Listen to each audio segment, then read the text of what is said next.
here today with Dr. Catherine Xiang, who is an applied linguist and a consultant working with higher education and businesses wishing to engage with China. She is East Asian Languages Coordinator at the London School of Economics, Programme Director for the BSc International Relations, and Chinese and UK Director for LSE's Confucius Institute for Business, which is a partnership between LSE and Tsinghua University. She's also the author of Bridging the Gap, an introduction to intercultural communication with China, which was named Specialist Business Book of the Year at this year's Business Book Awards. So, well, first of all, welcome, Catherine, and congratulations. Thank you so much, Alison, for your kind introduction, and it's lovely to be on your show. It's lovely to have you here. Are you still buzzing about, because it's a while back now, that September evening when we celebrated Yeah, the Business Book Awards? I know it, but it was such a pleasant surprise. It's the first time I tried to write a business book for, general audience. So it's a learning experience for me as well, but it's super exciting. So the best thing happened when you're, not expecting that. And yeah, thank you for having me again. I want to just dig in before we start talking about the writing, because we will talk about the writing. I want to just ask you about the topic, because having read your book, I mean, I was aware that there were differences and the high context, low context stuff and stuff, but I hadn't realized just how significant those differences might be, how you might put yourself in an unnecessarily difficult situation by not understanding those differences. So why did you write it? Why does it matter so much that people understand the different communication styles? Thank you for that question. I think the book actually, the idea of writing it comes from years of executive education that I do at LSE. So, as you know, I work for the Confucius Institute for Business, which is helping UK or British business professionals to communicate and engage effectively with Chinese counterparts. So, for them, they all come to us because they face such challenges and barriers at the first hand. So part of writing the book is taking the material from my course material that I prepared for my students, thinking about, oh, okay, maybe this can turn into a book that more people can benefit by raising this kind of awareness so that they can actually really effectively communicating for better business outcomes. So I think that's the rationale, partly through the years of experience and just help more people to engage with China. And I think the second question you asked is more about what are the challenges and why it can be so tricky. And I think you actually also talk about just because people coming from different cultural backgrounds, sometimes we don't realize or we don't think that there can be different ways of thinking, different ways of communicating. And from the surface, it feels natural. Of course, there will be differences, but then the nuances is always in the details. So Yes. until you break things down to understand why people communicate in this way and what are the patterns and the style, and then how you could learn to engage and accommodate to that particular style, then you get a full understanding, rounded understanding of how to tackle such difficulties or challenges. And you do set out in your book the sort of economic reasons why this matters, just the sheer size of the market in China and the economic power, but also the soft power, the cultural power, the fact that so many Chinese are learning English, which I hadn't realized is phenomenal, and the opportunities there. I mean, presumably that's what's driving this, isn't it? The prize, the potential prize is huge. Yeah, definitely. If you think about the world population and how many people, speak Mandarin Chinese as their first language, is really 20% of the world population. And that can turn into massive market for anyone, for anything.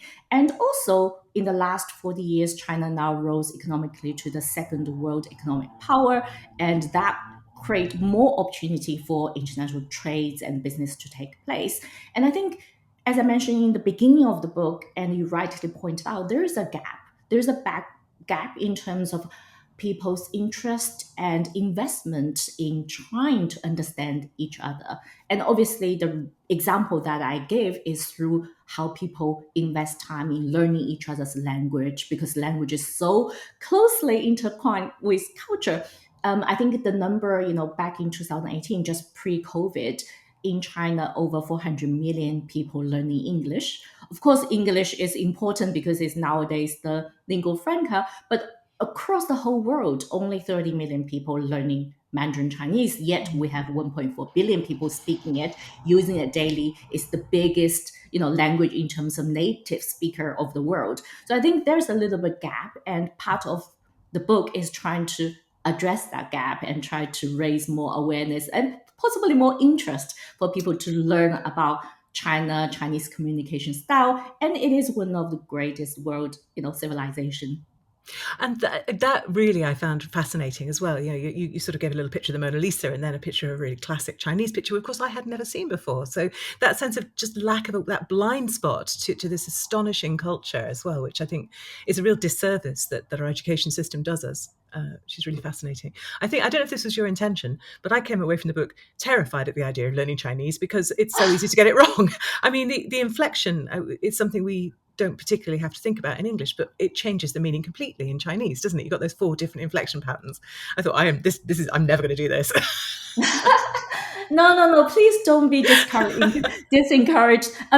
Actually, in English, you have intonation as well. It just works slightly differently. And usually, we tell students, for example, when you think about the second tone, it's almost like you're a little bit surprised when you say "what," right? You go up, and then the fourth tone, it could sound like a little bit abrupt, like you're a little bit angry, say "no." So you do have that, and it is something people can learn, through practice, and it's a combination of listening and speaking. But as you say, it is something quite fun to learn because sometimes people learn from mistakes because the tone is different, the meaning can change, but it can turn into something really fun. So, for example, in Chinese, to ask is 问, right? And to kiss is 吻. So it's a very subtle difference. And I tend to joke with my students: you don't want to make question. You don't want to, instead of want to say I want to ask you something, and then you say can I kiss you? I want to kiss you. Then the meaning completely change. Yeah. But in reality, sometimes because we have students spend a year abroad in China, and then some of them after they came back, they say, Catherine, now we understand why you say the tones are important. Actually, this happened, and then they learned it in a hard way. But it's actually then, if you look back, it become a really interesting life story they can tell and share with friends. So things like this, Maybe whole it is relationships have started this way. I yeah, don't it's know. just part of the learning.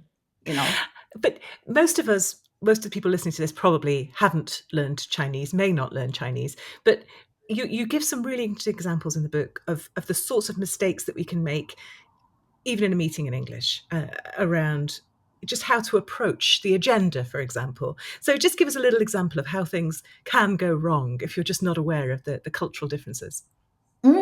So, for example, in a business context, so the different ways, partly is to do with communication, but even sometimes the other basic stuff, like how you present your business card, how the seat arrangement is set up for meeting, and also when to say yes, when to say no when it comes to a business invite.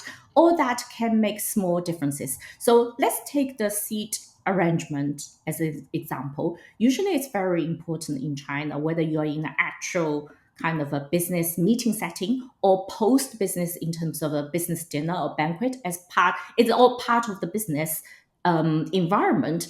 But the way you set things up is really, I would say, strict to a certain extent. Usually we have delegations from China. We usually have to really agree with them in advance how to set up the table to make sure the status are kind of fully represented. I know it is something that also equally important in the UK, but possibly not to that extent. Everything has to be agreed and everything has to be like properly checked in advance. So that is the first thing. And then in the, after the formal meeting, even in a sort of, I would say, more relaxed atmosphere after, like a business dinner, still, we have to make sure that the seating reflect the power dynamic in the room and also reflect who's going to pay the bill. It's a very subtle but important thing to do. And if you know aware of this, and one of my British colleagues now say to me, if I go to China, I will never sit down until someone invite me to sit down, because you could accidentally didn't realize and sit in a position, in a seat that create a lot of awkwardness for everyone around you, because they'll think, okay, this is not the right seating. And it's kind of funny way that we do it in China, because in the UK it's quite often people have their name tag, for Mm. example, on the dinner table, it's all layout. But in Chinese, people want to do it a very subtle way. So it's not really spelled out for you. You have to be able to understand and read room, and then you can follow the rules. I don't know whether I explained that, Oh, it's fascinating. Yeah, really helpful. And just I think because we know that there are differences, but just that, to give an example like that, I think is really helpful, and it's a very good reason why this sort of guide almost to sort of just these are the things to be aware of. It might vary situation, but just don't yeah. sit down until you know where you're supposed to be sitting. Even that is a really valuable lesson, isn't it? And the other thing can be very confusing to Westerners is about terms of address. And it's a very subtle thing in China as well. So, as you probably know, titles are really important. Mm. And so it's very unusual for Chinese colleagues or in a Chinese setting to address the other person just with their first name, because that could come across as not professional or not showing respect. And typically it's the surname followed by job title. And that's, I think, so far so good overall. But there's a small thing is where this word, if someone is a deputy, so let's say you have the director, right? But someone is the deputy director. So this is where it gets very interesting. When you introduce a colleague who's a deputy director, but without the actual director in presence, a Chinese person will not introduce that person as deputy director. Instead, a Chinese person will introduce that person as director. So surname with director, they would drop the deputy. And the reason is to give that person face, to give that person the honor this person deserve, because that person is the highest in the room, let's so to speak. But the moment if there is the director actually in the room, and only then, only in that context, you would use, deputy director and director to call them to Yes. then reflect the differences in ranking. Yeah. So sometimes our foreign colleagues say, I'm so confused. Who's actually the deputy director? Is he not the direct, or is she not the deputy director? So there's a bit of a confusion. Mm. But we adapt the term of address in order to give the respect in the context that is meaningful to the people who are actually present. So that's a Yes. very subtle thing. It is, but it reflects something really foundational, isn't it? Which is that the focus is on establishing the power in the relationships in the room rather than the strict accuracy of a job title, Yes. and that's fascinating. You give a lovely example in the book of the differences in how they express themselves in writing. So you had sort of two students looking at, I think it was a morning walk, wasn't it? Tell us about a morning walk. And a Western student going, well, a morning walk is very important, and going through all the benefits of it. And the Chinese student basically making it into a poem about how the world is waking up. There are very different writing styles. And I was reading that, I was thinking, this is so interesting, because when you sit down to write a book like this, are you very conscious of the register that you're choosing? Are you synthesizing them, or are you opting for the Western register because you're writing for that audience? Or, how did you go about it? Thank you for asking that.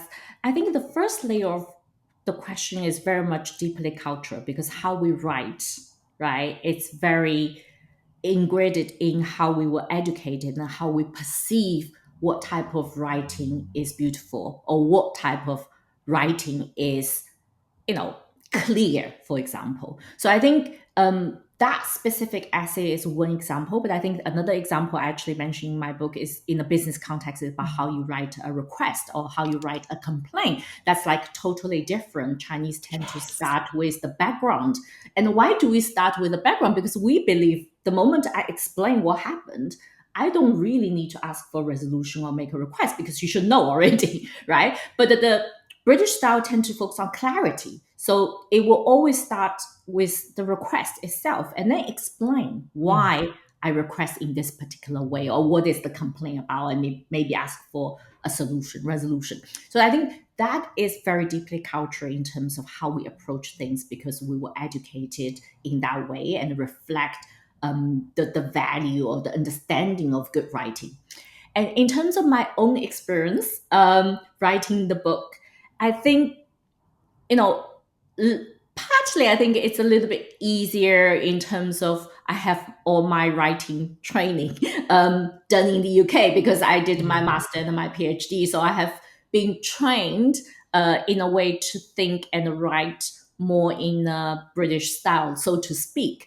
But you're right. And there's always a little bit difficulty sometimes thinking about the sequence, thinking about where shall I start first. Actually, funny enough, the structure of the book, I shifted completely. So currently, the structure of the book is so I explain the what. So what is the Chinese communication style, right? And followed by why. Why do they communicate in this way? And then end up with how. So once you know the what and why, let's look at how. But I think that was a bit of a struggle, because I actually was debating a lot with myself. Should I actually start with why? Mm. Should I actually start with why, then look at what? And for some reason, how always come at the end. Yeah, that But feels like implementation, doesn't it? yeah, I get but that. Yeah. I was actually there's a lot of debate in my head when I think about the structure of the book. Maybe a little bit less about the register when I start to writing, but I think the structure, how to approach and how to make sure it is engaging, hopefully right from the beginning already for the readers. I hope I made the right choice at the end. But now you asked that question, I was reflecting back. I think that was a quite big struggle for me at the time deciding the structure. And it is that point again about context. Do we start with context, or do we need to get straight into the why this Mm, matters? Yeah, so fascinating. And what's interesting as well, of course, is this isn't an academic question. mm, And I don't mean academic in the sense of LSE. I just mean it's a real question for authors writing business books in English, because the Chinese market for translation of business books is huge. So many of our mm. books are translated into Chinese. So if somebody is writing their business book and they know that this is a topic that might be interesting for Chinese readers, is there anything that they can think about or keep in mind as they write that will make it appeal to the Chinese market for translation? Mm. I think, again, I would think it's a little bit about the structure, because the Chinese way really, or the typical Chinese business book will start with the background, what we already know, rather than automatically present what is new, what is the original idea. So I think that flow is quite important. It's almost like a cultural logic. And the second dimension is more about the actual art of the translation.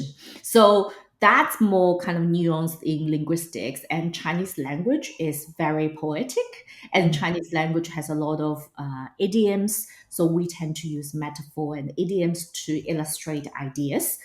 For a Western style book to read really well to a Chinese audience is about using this kind of idiomatic formulae and to sound more sophisticated. So it's not necessarily, I think, something the Western writers can automatically, necessarily adapt their style. I would say it's actually really find good translators Yes, that's the can, translation. Yeah. who can understand what the author had intended and have that skill and knowledge to transform that into a Chinese, language that resonate with Chinese readers.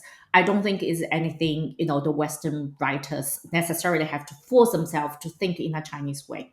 And because we have so many, amazing English literatures have been translated into Chinese, and we all love Shakespeare, we all love a lot of British writers. And I think, it's more about the nuance of the translation Yeah. skills itself. It's not just translating the meaning, you're translating the register, the idiomatics and stuff. Exactly. It's so interesting. And I think it's important as well, when people are using idiom, when they're using metaphor, not every metaphor travels globally. Mm. So that's really something to keep in mind, and not for the English language edition of your book being read internationally as well as for translations. Yeah, good thing to keep in mind. Definitely, definitely. I mean, that's a total of whole field of study. Translation, especially translation, cross-cultural. A lot Mm. of expressions, a lot of even concepts understood in one culture or unique to one culture, and how you can actually then translate into something familiar or easier to understand with another culture.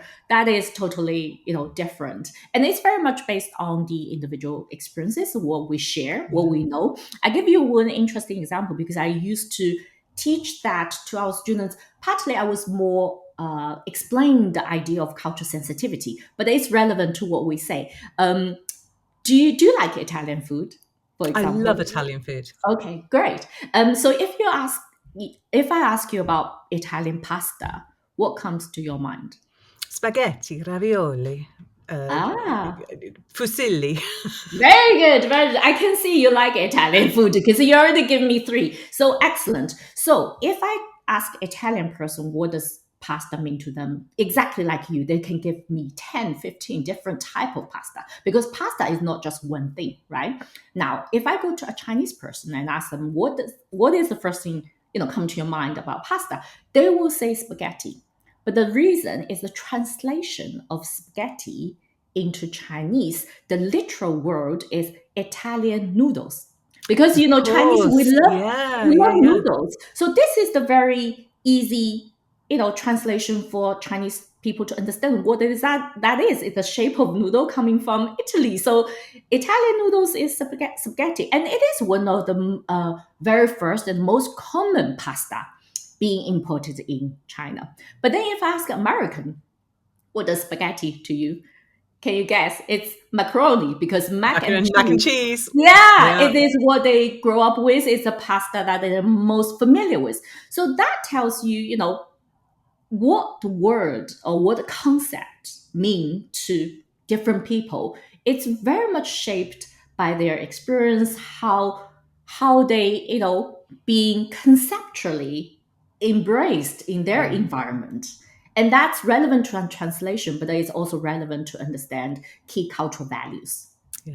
And we're all hungry now. So, yeah, thank you for that. Sorry about that. We go straight off here and make a bowl of mac and cheese. Um, Catherine, I always ask my guests for their best tip. So you are an award-winning author, of course. So we're very much here for your best tips. If somebody's sort of starting out on this journey and trying to organise their business book and plan it out and write it, what's your best advice for them? Mm. I think the first thing is to start. That's really important. And the second thing is really be consistent. I think I found that really helpful to me. Luckily, I wouldn't say I'm a perfectionist because I think that could easily kill any project. So for me, being consistent meaning allocate some time every day rather than cram writing. I mean, I know everyone's different, but I'm just sharing what works for me. Yeah, So absolutely. allocate, an hour to an hour and a half each morning, and where you're quiet, you have the energy, your mind is fresh, and just write. It doesn't matter. From my perspective, I can be today, suddenly I feel, I want to write chapter one. Tomorrow I can be totally writing about chapter six if I read something that is relevant and I feel I can expand on that and write about particular uh, section of the chapter. I would do with that. So what I write every day is less important. What is important is I have a system, I have dedicated time, and I'm being consistent. The consistency is to write something down, even though if it's only 50 words today, but then tomorrow maybe be 500 words because I'm now in the flow. So I think that is very useful and important. Yeah, Hopefully that's that great. can enable people to just get away that fear and anxiety and the writer's block. And even let's say in this dedicated time, right? Sometimes I also have writer's block. I was like, but then you can just read something. You can do a research on the topics that you want to, write about. You can read similar topics or learn a little bit from other authors how they approach similar, subject. So just use that time consistently and worry less about what you're gonna produce within that time frame. But I guarantee you that is a lot easier than crime writing and lock myself down only the weekend and just put myself in this room and write. I just find that really much more effective. Yeah, I love that. And I think you make, well, there's 2 good points I'm just going to highlight there as well. One is your point about going where the energy is. So you don't have to start at the beginning and work through to the end. If you've got something on chapter 6 that's speaking to you, then start there. Just, yeah, absolutely. And I think people often don't feel they have permission to do that somehow. And the other thing is that thing about, writing doesn't always look like actually sitting and writing words at your computer. We talk about writing a book, but that can mean having a conversation. It can mean reading something else. It can mean making notes. It can mean revising. It can actually mean losing words from your manuscript, which feels very counterproductive. But it's one word, but it embraces this whole kind of panoply of activities that are related to creating a book. Thank you. You summarize it so well. Usually I find it's not really a tip per se. It's more like maybe sharing my personal experience. I find the early stage easier because I think I have that system set up. I know how to work consistently. I actually find the later editorial stage a lot more challenging. Precisely as you say, I think it's like over and over again looking at the same material and to think about how I can make it better. That is a tough period, and I actually don't have any tips. I think maybe the only tip is sometimes by that stage I find to give myself permission to have a break away from my work is actually helpful, because it really gets to a stage that you feel like, oh my God, I can't read this chapter one more time. I'm like so fed up with what I've actually worked on because I've been, kind of consumed almost because you're reading it over and over again. I think if you get to that point, just give yourself permission to leave it for a week or even just several days. It just helps. Then you can come back and find the energy and find that fresh pair of eyes again to embrace the work that you have. Yeah, such a great tip. Well, loads of tips there. Thank you. Brilliant. And I always ask my guests as well to recommend us a book. I'm really interested to hear what you will recommend for us. Oh, that's a tough that's a tough one because I have so many books that I enjoy reading. Maybe I would say the classic, How to Win Friends and Influence People. I think I like the book because it has a lot of stories in it. And also I read both the English version, the original, but also the Chinese translated version. I think I like the way how it's written, but also, the storytelling in it and the wisdom about, human nature and how you can really develop that skill and that empathy and that subtle way of connecting with each other. That's what I like about this book. Yeah, it's a classic for a reason, isn't it? Yeah. Great recommendation. Wonderful. And Catherine, if people want to find out more about you, more about the work that you do at LSE and beyond and your book, where should they go? So if they want to find me via LSE, they just put my name and LSE. So my people page at LSE will pop up and it will tell you about my expertise, my publication. So that's more, and the work I do at LSE. So that will be more kind of academia side. And more broadly speaking, people can connect me via LinkedIn. I use LinkedIn relatively actively. I'm not very good with social media. I think LinkedIn is the only main platform that I use, and I post videos and I post work there. So if people do want to reach out, they can connect me there. Brilliant. Well, I'll put your LSE page and your LinkedIn profile up on the show notes at extraordinarybusinessbooks.com if people want to take that further. And of course, you can find the book anywhere, bridging the gap. It is absolutely brilliant. So congratulations again on the win. And it's been such a pleasure talking to you today. Thank you so much for your time. Thank you. I really enjoyed our conversation. Thank you again, Alison, for having me.